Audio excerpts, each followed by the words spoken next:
First, it's been 2 days since the body of a missing Port Clinton teen was found in the chimney of a vacant home. And there are still questions about the investigation into his disappearance. Police and volunteers scoured that lakeside town for Harley Dilly for 3 weeks, even checking the outside of the house where he was eventually found. So, was there anything that could have been done to find Harley sooner? Bob Jones talked to a private investigator who gives us some outside perspective on the case. It's all.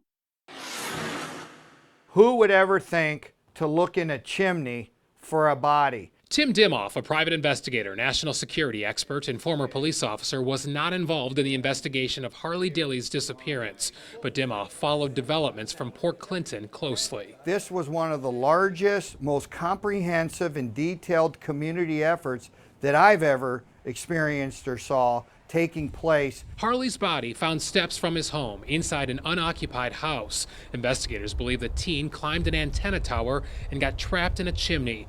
Police said they checked the outside of the house several times after Harley vanished December 20th. There was no evidence of forced entry.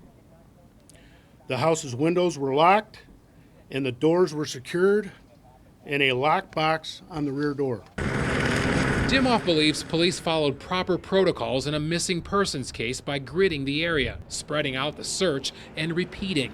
He stressed getting inside the locked house where Harley was found would not be considered a priority early on in the investigation. There was a lot of other areas, trash cans with no locks on them, or trash dumpsters, woods, water, bridges, hiding places, alleys. Dimoff says he's also heard some people question if police should have used any technology earlier, such as infrared technology, to search that house. But the private investigator doesn't believe that would have helped find Harley any sooner. If the body was laying in the woods or something like that, infrared's a little bit, is a lot more useful. But in a chimney, I don't think it would have revealed anything. While there may always be questions surrounding Harley's tragic death, Dimoff commends the officers and the community for bringing his family closure. They did everything they could and extra, and it ended up discovering a body that would have normally never have been found at all. In Akron, Bob Jones, News 5.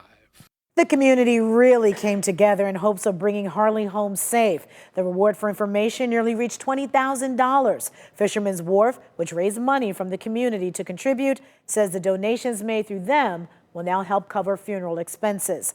As the community continues to mourn and remember Harley Dilly, News 5 will bring you coverage and any new information on the investigation.